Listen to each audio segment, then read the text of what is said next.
Tractate Bava Metzia, page 8. I'd like to share with you today a translation from a Hebrew book. It's called Elef Ma'asim Ktanim al Anashim Gdolim. Since the upcoming daf discusses a case of two people who each claim ownership of the same animal. So one time a strange pair of men came before the Nodab Yehuda, was a great rabbi Landau in Czechoslovakia in those days. One man was dressed as a wagon driver and the other was dressed like a well-to-do merchant. The wagon driver claimed that the other man had stolen his clothes and money and was a dishonest thief. The man who looked like the merchant claimed that the wagon driver was an opportunist who was trying to scam him into giving him money. Quote, he blackmailed me that if I did not pay up, he would take me to Bet Din and get at least half of my assets, he said. So the great Nodab Yehuda, Rabbi Yehuda Landau, put them into a waiting room and left them there for a very long time. The man dressed as a wagon driver paced pensively while the merchant sat serenely in his corner, apparently quite satisfied. After several hours, the Nodab Yehuda sent his shamash to draft into the room and bark, "Wagon driver, come here." When he did this, the man dressed as a merchant jumped up from his chair and obviously was exposed. So we are on the page 7b, 18 lines from the bottom of the page. We learned in the previous Braita, in the previous daf, that if you have two people, Shnaim Adukim Bishtar, you have Malve and Love, the borrower and the debtor, they both holding the, for example, the promissory note, but it still doesn't have a Maaseh Bedin, it's not Itkayem, it's not fulfilled by the Bedin yet. So according to Rabbi, the Malved will not take anything because it's not Kimo is not fulfilled. According to Rabbi Shimon Gamliel, they should divide it, Yachloku.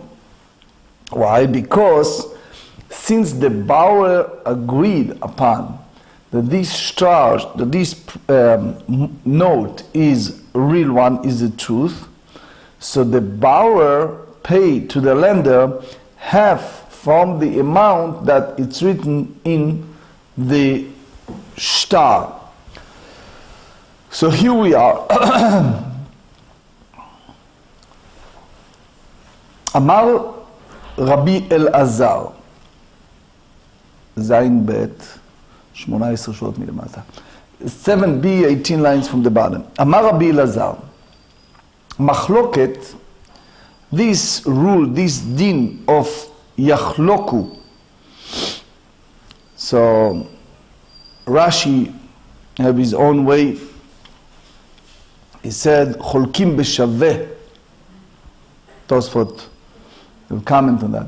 So that specifically when he said, B'sheshnehem adukim betofes, ushnehem betoref.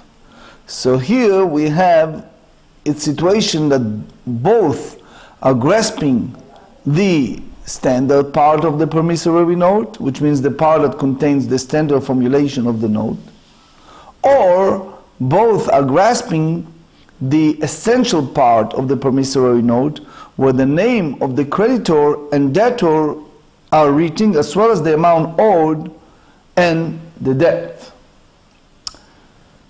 So Rashi said here, Klomar, o shnehem adukim betoref, ותורף גילוי של שטר מקום הלווה והמלווה מהמעות.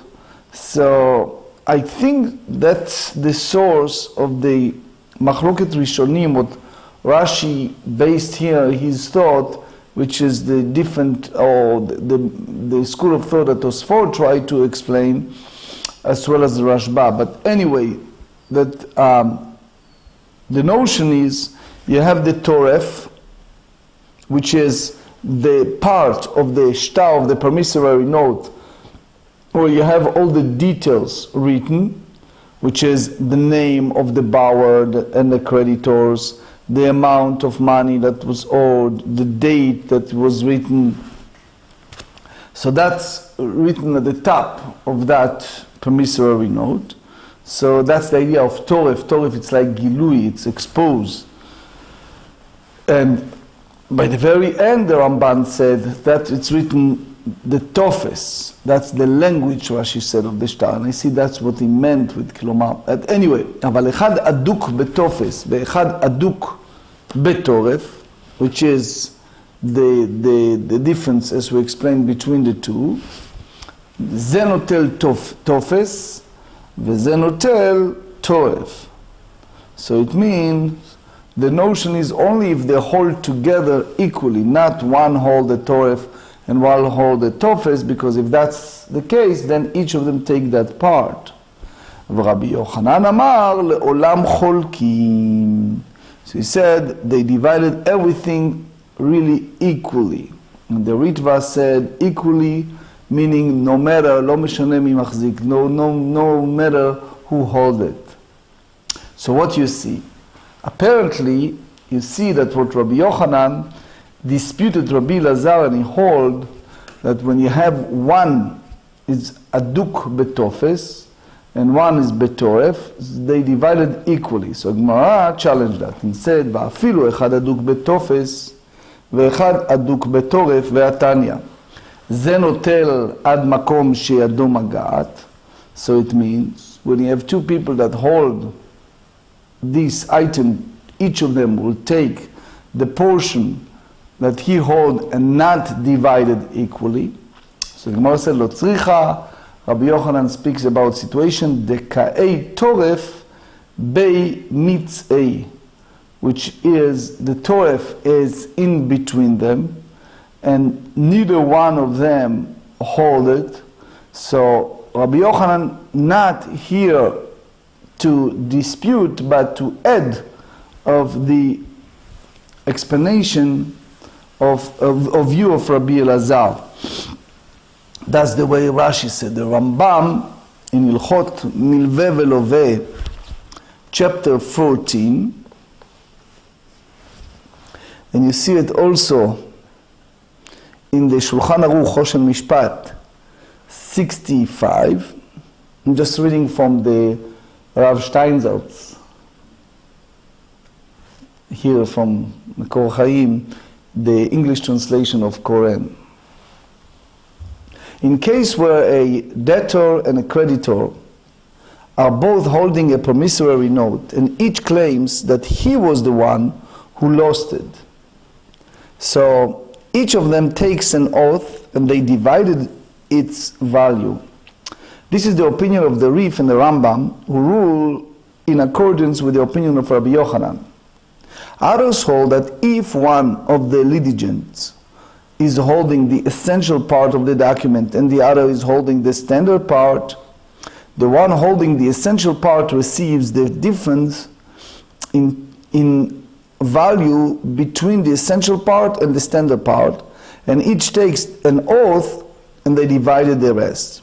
This is the opinion of the Rosh, who rules in accordance with the opinion of Rabbi Lazar, because much of the discourse in this discussion, the Bet Yosef said, in the Gemara is according to his opinion. Now you see a different views. That's the Choshen Mishpat 65. He said that some authorities rule in accordance with the opinion of Rashi, that according to the conclusion of the Gemara, there is no dispute between Rabbi Elazar and Rabbi Yochanan, as we explained. Both agree that if one of the litigants is holding the essential part of the promissory note and the other is holding the standard part, the one who holding the essential part receives a higher amount. Otherwise, even the essential part is closer to the grasp of the one of litigant. The value of the promissory note is dividing equally. ואפילו אחד אדוק בתופס ואחד אדוק בתורף. So what we said, that's the base מהלך of what Choshen Mishpat just said, that you have the two people, one hold the top, one hold the bottom of the promissory note. So according to Rabbi Yochanan, what you see, that they equally divided. Behatanya, we learn in the previous page, in a Braita, if you have both of them, adukim betalit, זה נוטל עד מקום שידו מגעת. So it means that the one who takes up where the hand reaches, and the one takes up where the hand reaches. So here as well, if one is grasping the standard part and the other is grasping the essential part, they should take the parts they are holding. So they said, lo tzricha. Rabbi Yochanan speaks about the ka'ei toref bei mitz'ei. So they said that where the essential part is located in the middle. He was not discussing the case where one was grasping the standard part and the other one was grasping the essential part. Because in that case, you will agree that each takes the part he was grasping. So the Gemara asks, so what exactly he meant by that? So the Gemara explains, Lo tzricha, Rabbi Yochanan speaks about what? Dimkarev legabei chad, which means you have these two guys who are fighting. One person hold the head of the promissory note, that it's close to the toref, as we said at the top, with all the details, and the others he hold far away the bottom, that it's in distance from the toref. Mahu de tema, you may think that since one fellow, let's call him Reuven and Shimon, if Reuven hold the toref closest to him, Amar lei, he should say to the second guy, to Shimon, plog hachi, which means let's divide this document, which means la rochav, I have the top, you have the bottom. Kamash melan. So then Rabbi Yochanan said, no, that's not the case. The Amar lei, mai chazid de falagd hachi, plog hachi. Why you want to divide the promissory note la rochav? You should do it la orech. So it means the Shita Mekubetzet explains that by saying that they are divided equally, it means not the one is closest, but the part, meaning either the toref or the bottom one, the tofes, close to each party. But you divided. So the question is, here you see that the nim lichora, the discussion here, when it's come to shtar, that's the way Shita Mekubetzet explains. You should not leave an empty space. Basically, you should not do it neither in the tofes, not in the toref, in any part of the shtar. Why? Because people sometimes are vicious and they can add things that was not in original note. So, so that's there are Rishonim that hold. It's also, you see, a responsa from the Achronim as well. How do you treat the Ketubah?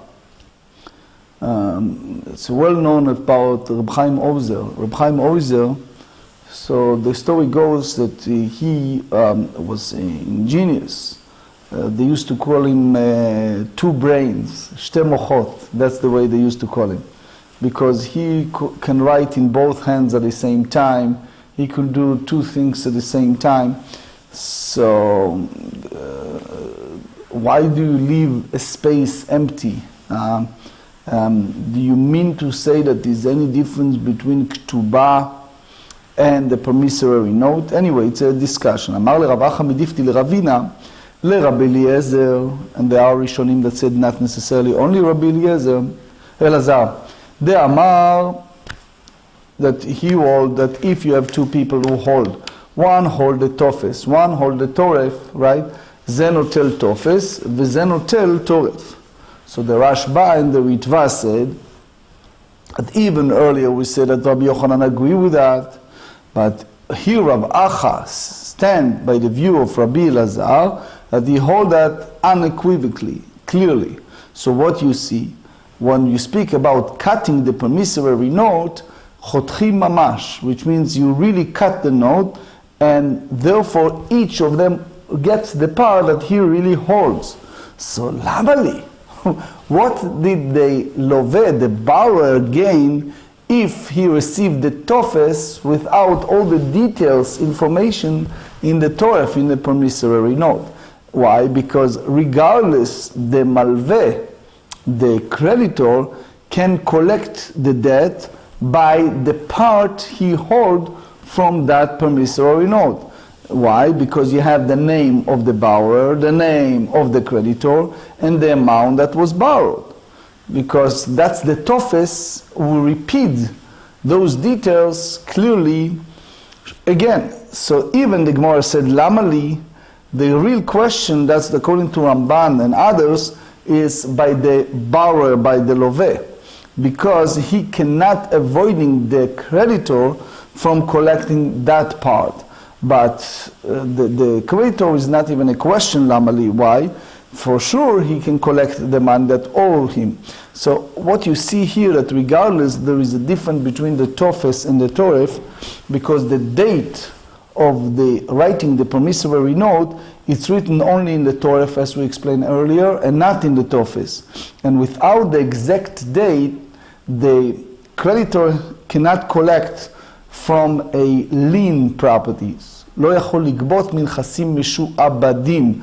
That's the way the Tosfot Rosh and others hold. Anyway, וכי לעצור על פי צלוחיתו הוא צריך. So you mean to say, it's just an example, that he needs a half of the document to cover the opening of his flag? Having a half a promissory note is of no legal consequence. Amar le, Rabbi Acha respond, lidmei.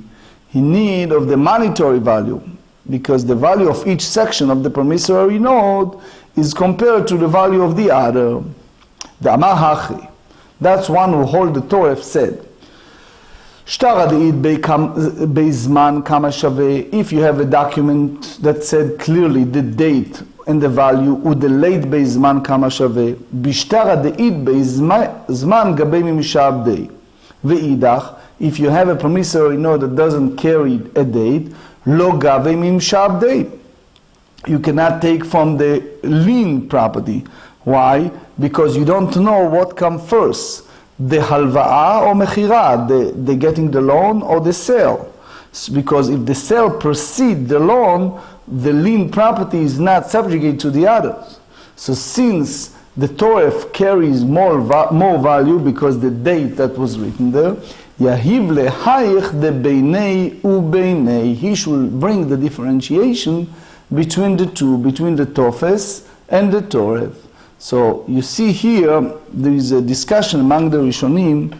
You have the last line in the tofes, that, as we said earlier, that it's written the essential part of the loan, and the last line is the essential. Shura achrona ze ha'ikar. That's this essential. Why? Because if you see some difference between the toref and the tofes, meaning the last line is the bottom line, is the one who makes a difference. So therefore, you can collect it independently from each one of them, and the only difference is the date that was written in the toref, and only from the toref you collect from lien property. That's the Ksot HaChoshen in Kuf Vav in 106 said.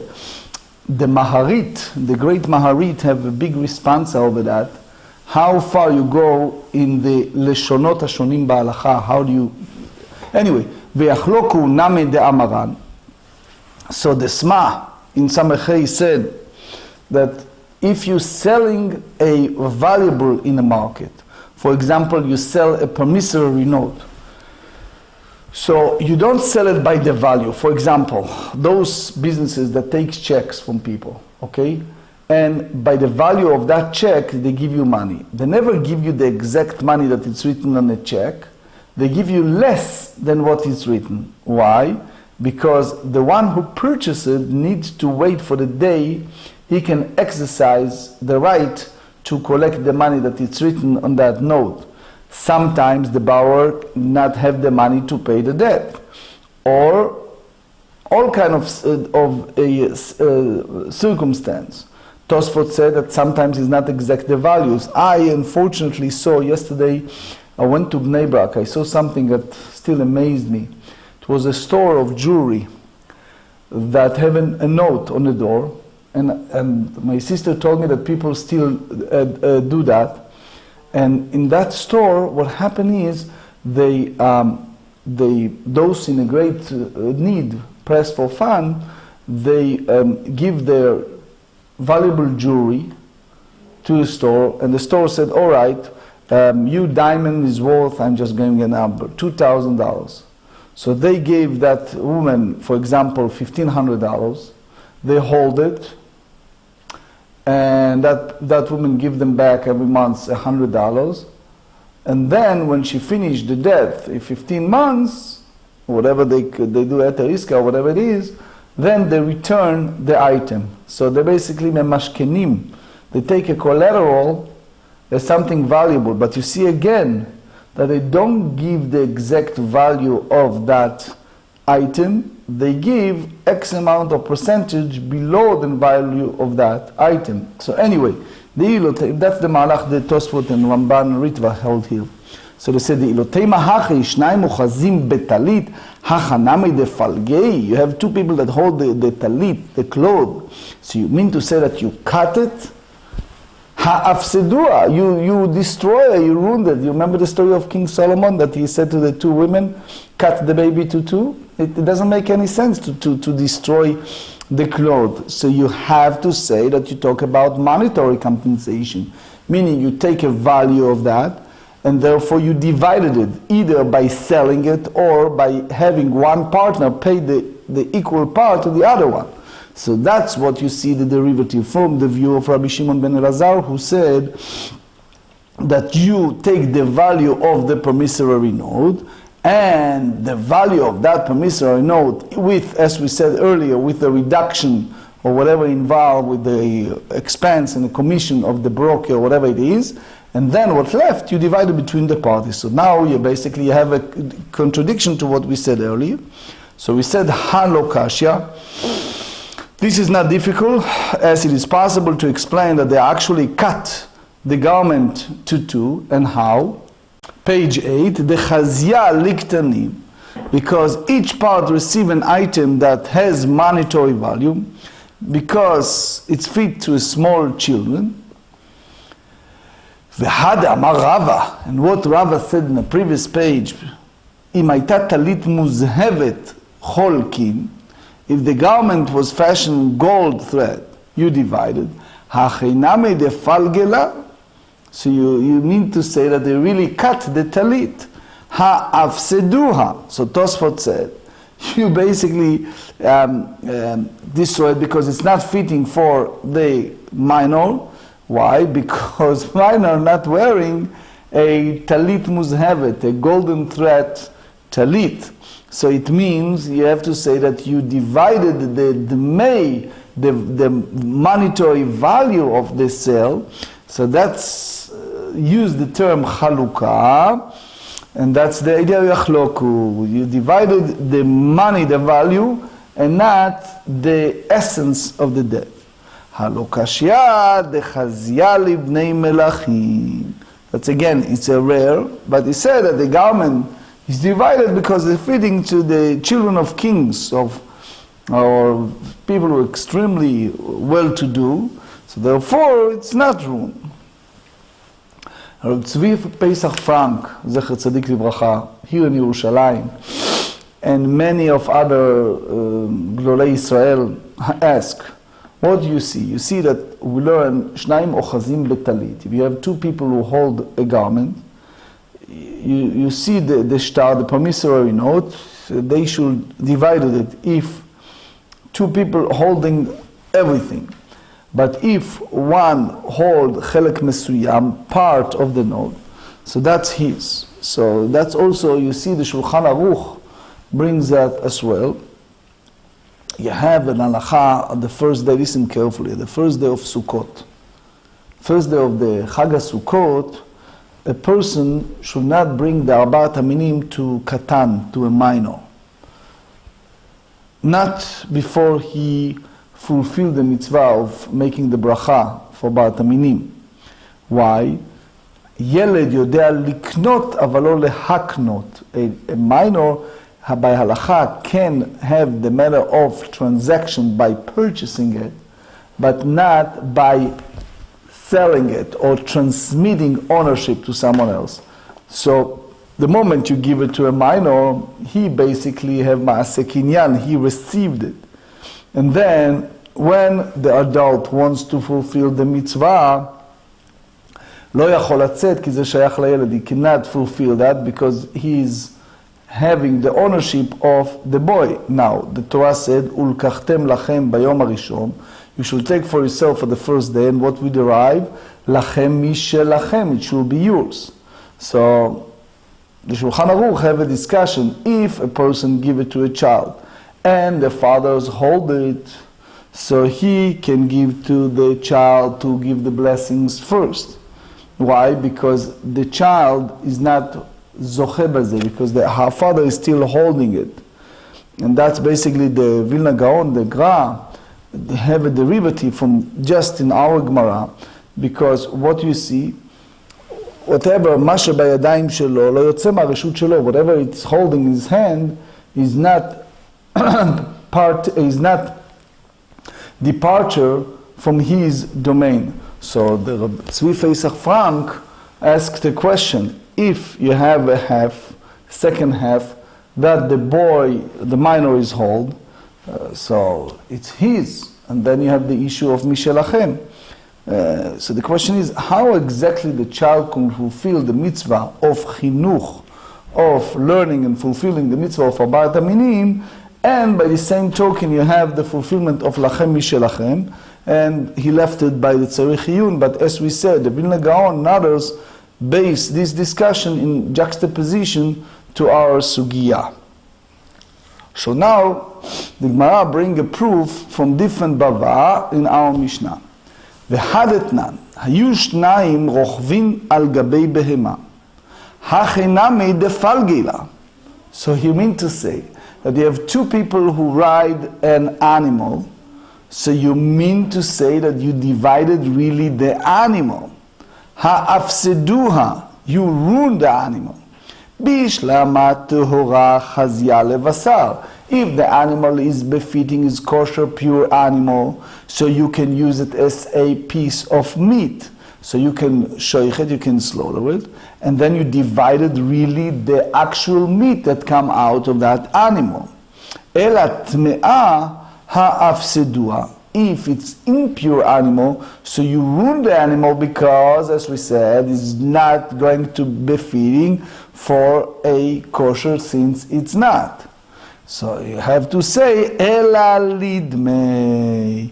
You have to say that when the Mishnah used the term yachloku, it means, when it's come to animal, it means what? Money, monetary value. You take the monetary value of the animal and you divided it to two. So the same here, hachaname lidmei. So here too, in the other case where the ruling is the divide the item, it means that the litigants divide its monetary value and not the item itself. So, what we see? We see that if two people lift up a Mציעא, a found item, so both of them equally. So now the Gemara explains that point of view. Amar Rami bar Kamma, זאת אומרת, קנה המגביה מציעה לחברו, קנה חברו. But what we learn in the Mishnah, that if two people uplifted the Mציעא together, so they are kna'uha, they have ma'aseh kinyan, they have the matter of acquisition together, and then they divided it. You derive from that if someone lifting a found item on behalf of the other person, which is the later, acquires ownership of the item. So, either ma'aseh kinyan, by himself, or by his shaliach. Example, the Mishnah in Gittin Yud Aleph 11 said that gift, so a person can do ma'aseh kinyan for him. The Isa kadatach, lo kana chavero. If you tell me that the Mishnah speaks about situation that both of them lift up together the talit, that it was ownerless, te'aseh zo, the part, the katzeh of the talit that Reuven uplifted, kemi shemunachat al gabei karka, it's like it's still lying on the ground of Shimon, vezo kemi shemunachat al gabei karka, velo yikne lo ze velo ze. So, if someone lift up an item in order to possess part of the item, so the halakha is, see it in several places, that it's not a matter of acquisition until ad sheyagbia kulo, until he lifted the entire item. So if one part left, is not acquired. So it means that if one part was lifted without the others, it's equivalent, Rashi said, it's on the ground. The Mefarshim, you see one, the Rashba, on behalf of the Ravid, said that there's as long as is part of the chefetz, part of the item is on the ground, you don't have lo hushlam ma'aseh agba, is no completion of the matter of uplifting the item. You have to do it in order to acquire even part of that. You see Netivot HaMishpat in Kuf Tzadikei in 195 said that if you see part, it's me'akev kinyan, it's only if that tied to other domain. You can do it only if you cut it from the other domain. El alav shma mina, you derive from that, hamagbi'a mציעא lechavero, kana chavero. So you see that one who performs an act of acquisition by lifting is found item on behalf of the other person acquires the item. המרב על עולם אי מלאך, המגביה מציעא לחברו, לא קנה חברו. והכה היינו תמה מיגו דזכי לנפשי, זכי נמי לחברי. So equal to one, equal to everyone. Now, there is a book called Shevet HaKati. You see a response not only in his book, but you see in other poskim as well. A fellow, let's call him Reuven, he went on a bus. And he sat, and then he saved another seat next to him for someone else. Meanwhile, other people comes in, they want to sit there. He says, no, ze makom shamur. This is a safe seat next for my friend. Based on this Gemara, what we see, we learn tofes לבעל חוב מקום שחב לאחרים. So, לכאורה, it's not fair. Other people needs to stand while he is saving seat that hopefully soon, one of the stops, his friend will come in and sit there. So the question is, you have the right, Reuven, you have the right to sit in one chair. But do you have the right to have another chair for someone who's not present there? So the Nudab Yehuda, the great Rabbi Landau of Czechoslovakia, was a righteous, ingenious man. He had a response with his son-in-law. His son-in-law was also a great rabbi of a city called Posen. and his name is Rabbeinu Yosef HaTzadik. That was the name of his son-in-law. So Nadav Yehuda, that was a very brave rabbi and posek, he said, Yadai ro'adot, my hands are trembled when I write this responsa. What's the responsa? Reuven sent a shaliach, sent an agent, lekadesh isha, to betroth a woman for him. So he sent him, for example, in those days from Czechoslovakia to Polonia, and he asked Shimon to betroth for him Rivka. So how exactly the shaliach mekadesh, how the agent can be an agent to betroth a woman, the other one. What we said in this sugya, lo chav la'achreinei. Why? Because up to this point, that Rivka can marry anyone she wants to, right? But from now, because of this person, this Shimon that come and betroth her, no one else can betroth her after that. So the son-in-law respond to him in that exchange letter that is not comparable by any means. He says, why? Because when it's come to a husband and wife, it's called in halacha talui bedat ha'isha. She needs to consent to agree to that manner. Without her consent, you don't have a full act of betroth between the two parties. Versus in the case of the shevet HaKeati of autobus, of the bus, that someone sit and take another seat, that's a different story. So basically, he rules that you cannot save seat for someone else if the other people who stand there and needs that seat. Alright? But anyway, Teida, you should know that even one person can acquire for his fellow, because what we said, we call it ta'anat migo, she'ilu amar lishluchot tseu gnov li veganav patur. Meaning Reuven said to Shimon, go and break up a store and steal for me something. So we said Reuven who sent Shimon is exempt. Why? Because we said en shaliach ledvar avera. A person cannot be a agent for something that it's a violation of the Torah. You remember we studied in Kiddushin, page 42, we said divrei harav vedivrei hatalmid divrei mishom'in. If the Rav, which is God, said don't do that, and somebody else said do it, you go by whom? You go by the Rav, which is Hashem. So since that, it's ineffective act of order. And therefore, Reuven is not responsible, is not liable. Rashi said to us something very interesting. Rashi said that, as we see the next line, it's also in Gemara in Bava Kamma, 78b, V'shutafim sheganvu chayavim.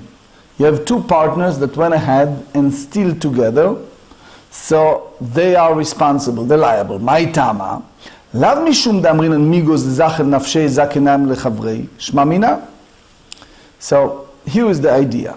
Rashi said, if Reuven sent Shimon to steal for him, we said, en shaliach ledvar avera. You cannot do it, because you cannot be an agent for someone who's in violation. However, if they do it together, so here Rashi said that Shimon asa kinyan l'shnehem, he can do a matter of acquisition for both parties, so they're both responsible. Tosfot said, that's the idea of together. Migo de zachel enafshei, zachel nachel efchavrei. You took out and do it the partnership.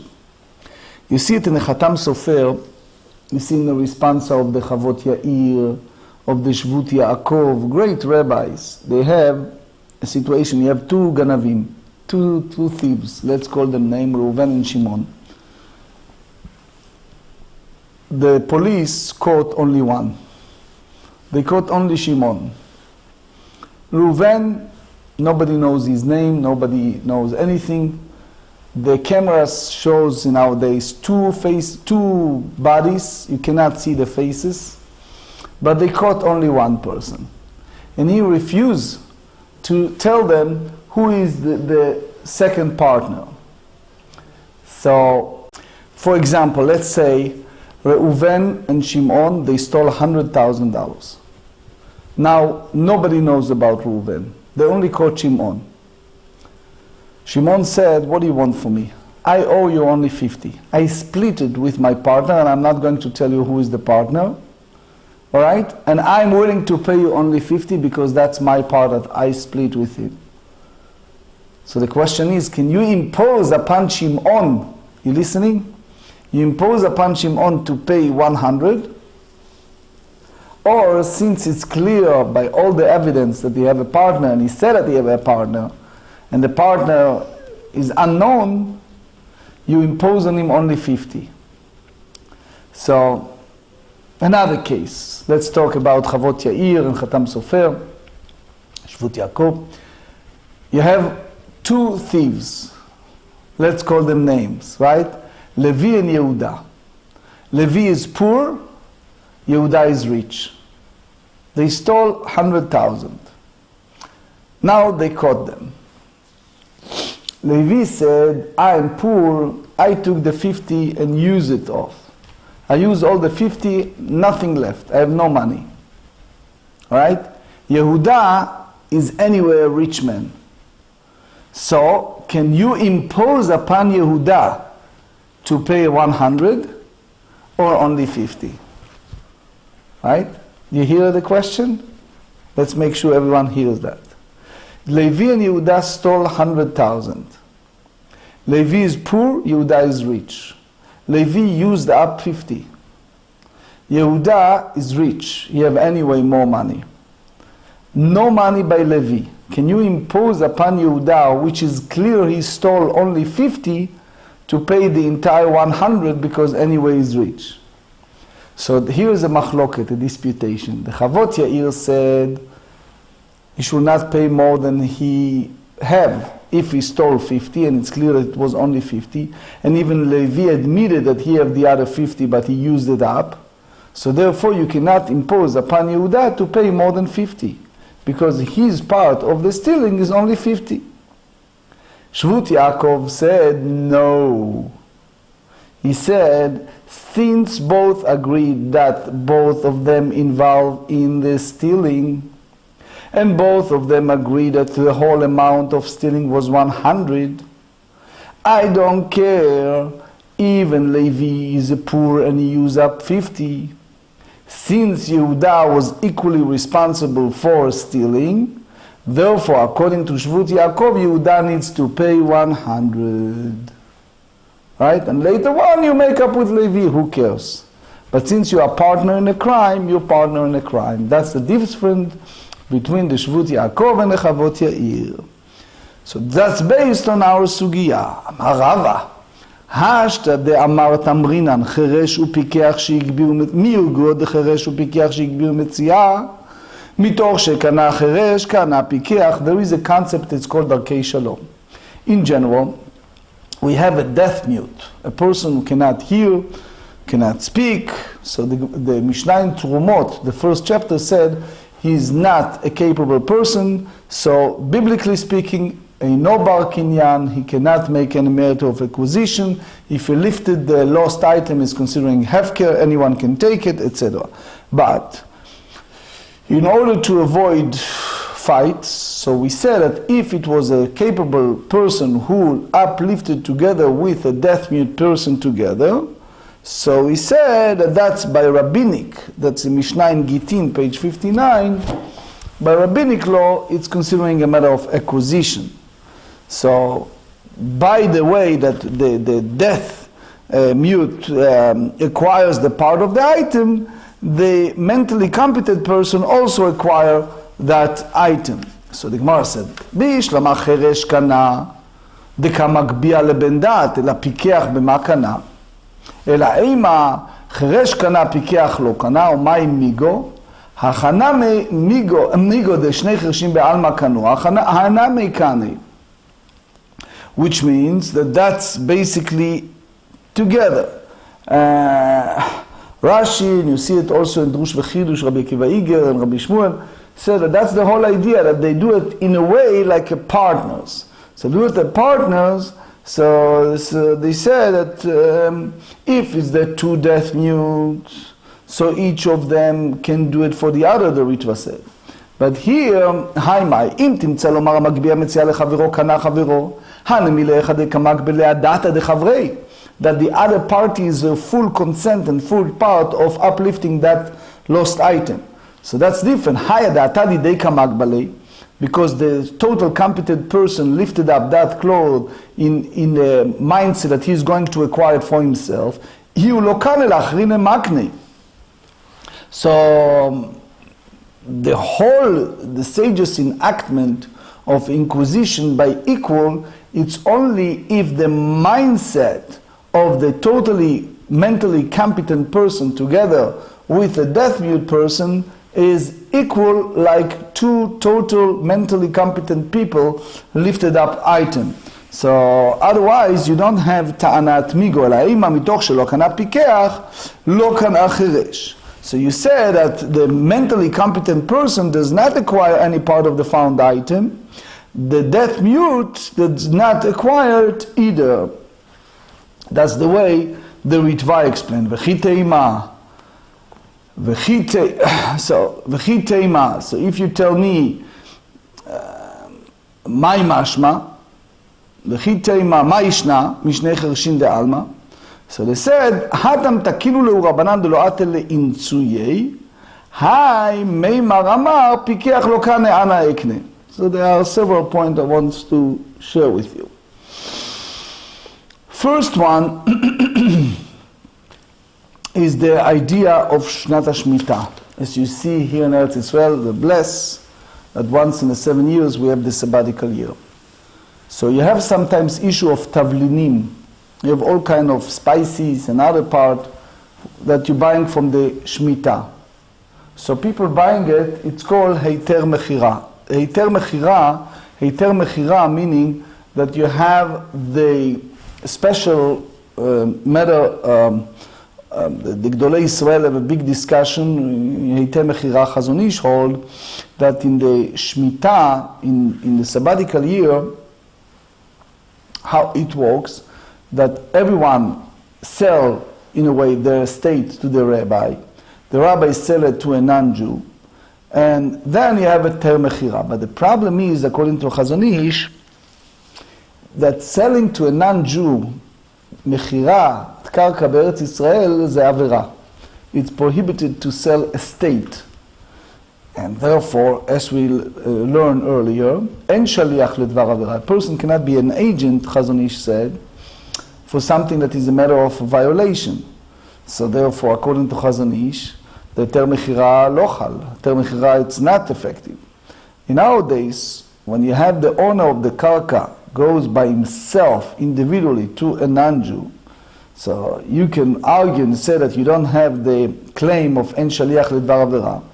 So you may say that you can eat from that tavlinim, for that spices. The problem in Israel is that even it's rabbinic now, but it's still na'asta avoda b'shnat hashmita. It still make a anyway. But here we dealt also about the cheresh otev katan. So what the issue? The cheresh, the deaf mute, as we explained, ein lo kinyan midoraita. Biblically speaking, he cannot make any acquisition. He's a deaf mute. It was a great rabbi of Nickelsburg. It was a big city in Europe called Nickelsburg. It was name is his book, Tzemach Tzedek. There are a few Tzemach Tzedek. But he lived in the time of the Shach, of the Siftei Chohen. He said, it's not always, לא תמיד חירש יש לו דין של שוטה. Not always a deaf mute has the same rule as someone who's deranged. He said, he have an example, he know a tailor in his city in Nickelsburg that was a deaf mute. And he said it was a tremendous Torah scholar. And he said, Akavti acharav, in his response, he said, I look at his matter of life, matter of competency, etc. And he said, again, when it's come to Dinei Kinyanim, the Cheresh lo yotze. But anyway, the Gaon Reb Meir Erik was a rabbi of city of Tornov or Torna. He asked a question. In those days was a great poverty. People were very poor. Was the two boys, let's give a name. One is named Reuven, was 14 years old boy. He walked together with another boy, let's call him Shimon, was 12 years old. Reuven recognized an expensive item. So he said to Shimon, who's 12 years old, and the item was close to Shimon, here, lifted. So Shimon saw it, 12 years old boy, he lifted, and he said, it's mine. And he ran home with this. Baruch She'amar, thank you for telling me. And he went to his father and he gave it to his father. In those days, as we said, was a great poverty. So Reuven, who was 14 years old, he took to the Bet Din, to Din Torah, this minor, to Rabbi Meir Eric. So he said, when it's come to a minor, you don't have dinei shlichut, you don't have dinei zechiyah. Why? Because we explained earlier, if he's not bar mitzvah, biblically speaking, he cannot acquire anything. However, by the rabbinic, the Rabbanan, hayeled zoche. By the rabbinic law, the child in some circumstance can acquire. So you ask a question, is this boy considering ani hameapech becharara, which means you have a coal left over from fire, and a poor person dig in that coal and found an expensive item inside. So already left, you finished the fire, you finished the coal, everything left, everybody left. Now the poor person came in and he dig in and he found something expensive, right? So do you mean to say that the boy acquired it because of Darkei Shalom? Or here, ani hamapech becharara. So he said the problem is that the father of Shimon, of 12 years old, the father koneh midoraita. The father acquired, biblically speaking. The problem is, Rabbi Meir Eric said that the father acquired kana bechoser yedi'ah. He acquired it without knowledge, because if he knew that you have here ani hamapech becharara, on the other hand, he may don't care. So therefore, he said as follows. If it was a din Torah between Reuven and Shimon did not transfer to his adult mature father, so therefore he needs to return it to Reuven, 14 years old. But since Shimon gave it over to his father, and the father has a kinyan midoraita, so therefore, the father doesn't need to return that expensive item to Reuven, 14 years old. That's based on our Gemara from Rabbi Meir Eric. Omar le Rav Acha, bre de Rav Ada le Rav Ashi. דיוקי דרמי בר חמא מהיכה, הנה עם המרישה שניים אוחזים בטלית. התם היי כאמר כולה שלי וענה הגבהתה כולה, והי אמר כולה שלי וענה הגבהתה כולה. אלא מהד דקתן זה אומר כולה שלי וזה אומר כולה שלי, התו למה לי? אלא ממשנה יתרה שממינה מגביה מציעא לחברו קנה חברו. So one person can acquire for the others. והאורקימנה רישא במציאה וסיפא במי כך וממכך. אלא מסיפא זה אומר כולה שלי וזה אומר חציה שלי, התו למה לי? אלא משנה יתרה שממינה המגביה מציעא לחברו קנה חברו. This is a story about the Yismach Moshe. Was a great rabbi of a city called Uel in Europe. So one time he met my grandfather, who's the author of Sar Bet HaZohar. His name is Rabbi Tzvi Mizidichoiv. My brother named after him. Anyway, he was my grandfather. So one time the Yismach Moshe saw him, the Sar Bet HaZohar. So Sar Bet HaZohar asked the Yismach Moshe, I noticed that you are doing a lot of writing kmeot, writing amulets. Why are you doing that? So he tried to answer in a way, half jokingly or whatever you said it. He said, Tfilah osa mechza. So he said, Tfilah osa mechza, and the chetzi hasheni, the second half, I make this kamea. So Sar Bet HaZohar, my grandfather, Rabbi Tzvi Mizidichoiv, said to him, and he said, I'm לכתחילה davening twice. מתפלל כפול. ואז אני מקבל חצי, and then I get a half. And that's the idea of הערמה. How you see it here.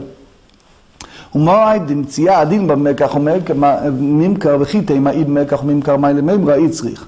סרגלת החמינא היידה כמה חציה שלי לב כמשיב אבידה וליפטר כמה שמלן דאי ארומי כמערים. סבר ימינה כולה שלי בעינה השתבוי ומאחד וכמשיב אבידה ויפטר. אלא היו שניים רוכבים על גבי מה תולם עלי. So what do you mean to say that if two people riding an animal, you're cutting the animal the same as you're cutting the talit? אלא משנה יתרשמע מינה, the superfluous part of the Mishnah you derive, המגביה מציעה לחברו, קנה חברו. So it means, the Rashi said that you derive from that the fact that the two people ride together. ודילמה כמה שמלן דרוכב נמי קני. So maybe you can derive from here that the one who sits on the animal also acquires, even though he has not caused the animal to move. אלא מסייפה בזמן שהם מודים, או שיש להם עדים חולקים בלי שבועה. If they both agree that they lifted up together, or they have witnesses that they lifted up together, so then they divided without taking oath. במאי? אי במיקח וממר צריך לממר. אלא לאו, ושממינה במציאה, ושממינה מגביה מציאה לחברו, קנה חברו. ורבא אמר לך, מיגו דזכי לנפשי. So Rabbi said to you, this clause is based on the different principle. When one acquires an item, since he acquires it for himself, he can also acquire part of it for another person. So nowadays there is a discussion among the poskim. Reuven said to Shimon, go to a place so and so, fly to Colombia for me, and buy for me a special something, a machine or something that it's going to be in partnership for me and you, together as a partnership. So Shimon flew and bought it, and he returned and he said, I bought it for myself. And Reuven said, what do you mean? I sent you to buy for both of us. So now you mitcharet, now you change your mind. Shimon said, no, when I flew there and I saw the schora and I saw everything, I decided, no, I don't want partners. I'm buying it for myself and that's it.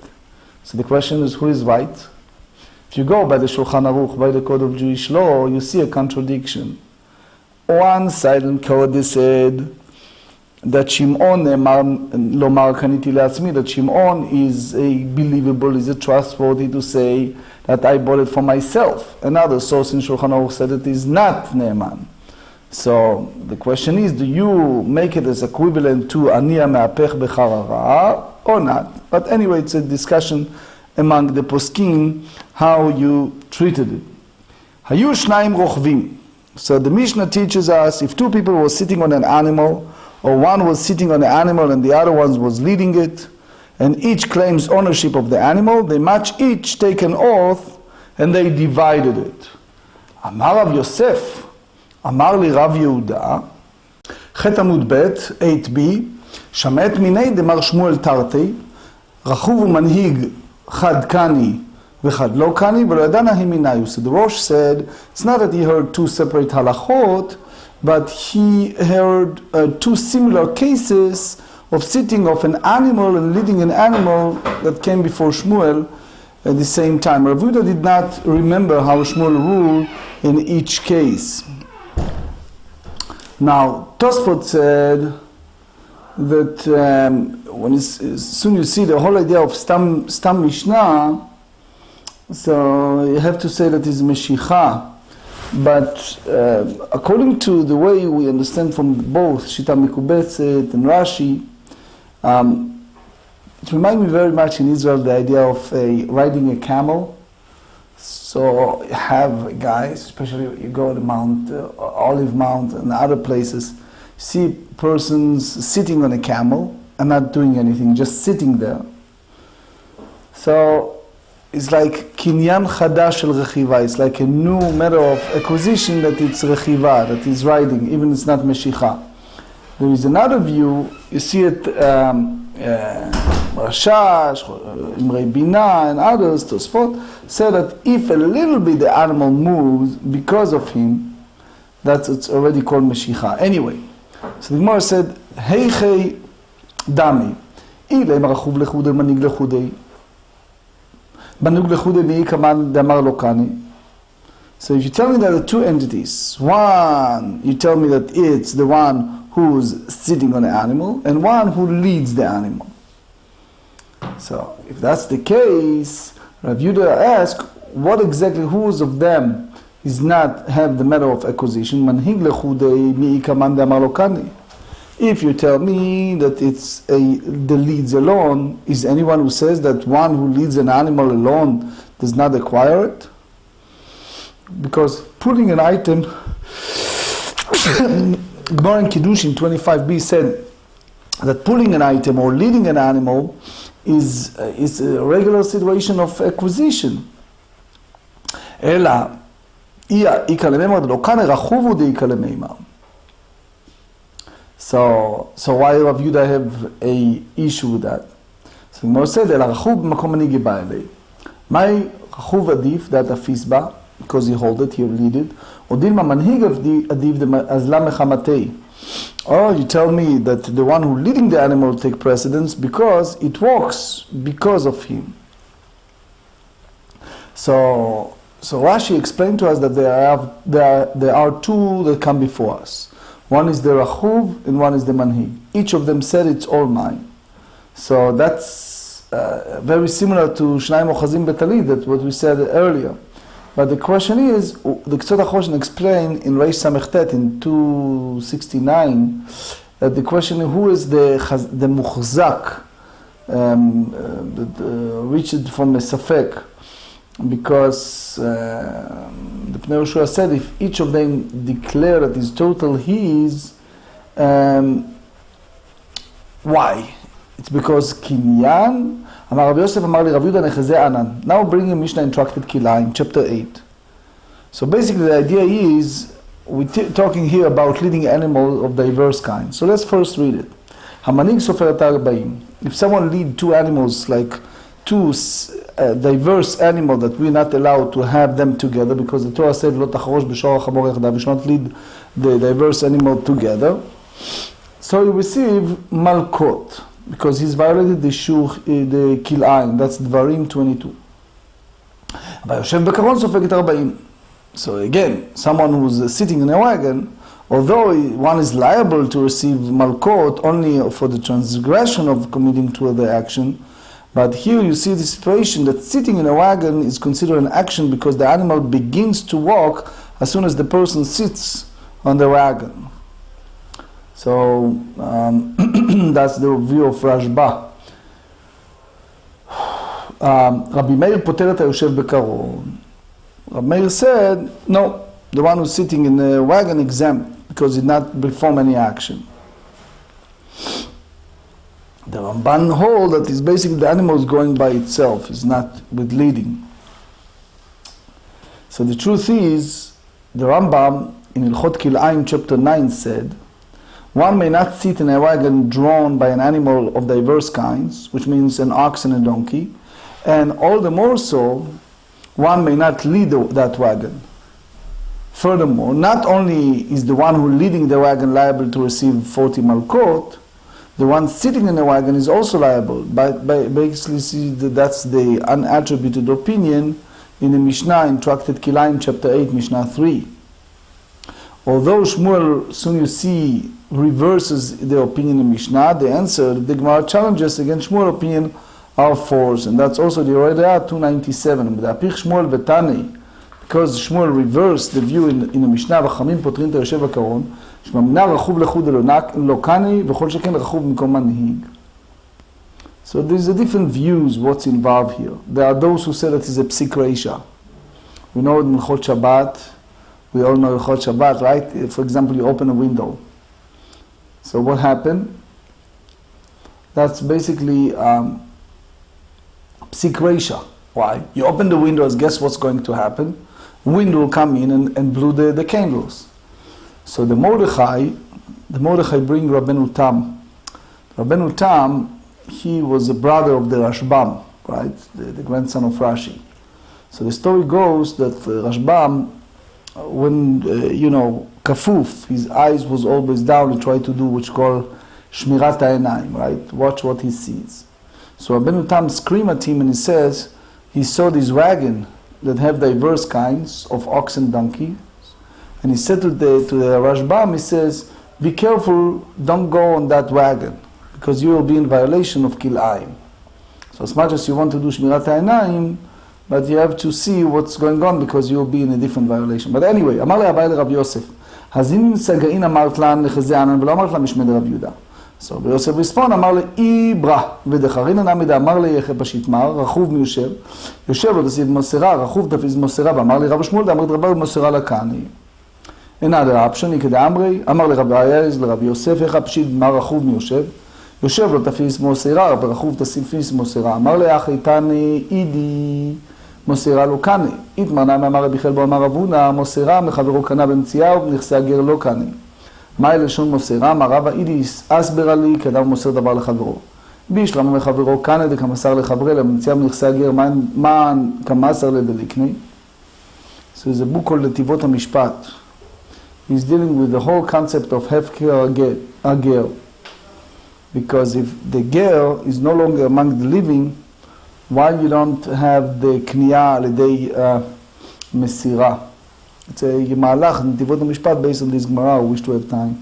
מייטי, והיו שניים רוכבים על גבי בהמה. מה נעילה מהרבי מאיר, שאתה יושב כאן רכוב מבעיה? אלא לאו רבנן, ושמע מילה רכוב כאן. So Gemara said, הר מעסקינן במנהיג ברגליו. So he's like kicking, like the people who ride horses. So it's going, the animal go because of him. So that's everyone hold that it's total meshicha. One is going next to it and cause the animal to go, like heated or collar, and one that he's riding the animal. Because you feel Tosfot explain it. So they said, Kamash Melan, that it's equal right, equal chezkat hanaga. Rachuv, manhig, so they divided. So it means that the Gemara concluded this view of Rabbi Yehuda, that Rochev alone, the one who ride the animal, will not have a nokone, will not acquire.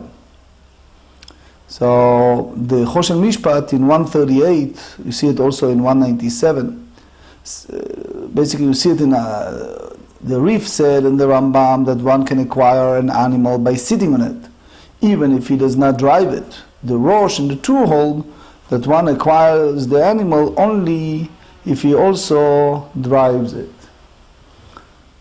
It's in conclusion just a vignette. In Chot Shabbat, since we mentioned that, going by elevator on Shabbat, I just came back from Panama. So almost every building of the frum Jews, of the Jewish people that belong to either Shevet Achim, Ahavas Zion, Bet El, so they live in a huge building, 37 units, so the floors, so they have Shabbat elevators. So the question is, in general, what's the problem to go with elevator on Shabbat? Or going by a train, or going by a car? So the idea is, there's a Chatam Sofer and a Beit Yitzchak. They explain that it's a mechaber mav'ir. When it comes to Shabbat, I have the whole idea of, even we say Melechet Machshevet Asrat Torah, but here we involve with Havara and Kibui. So that's the core idea of the issue of going with this type of elevators, train, car, etc.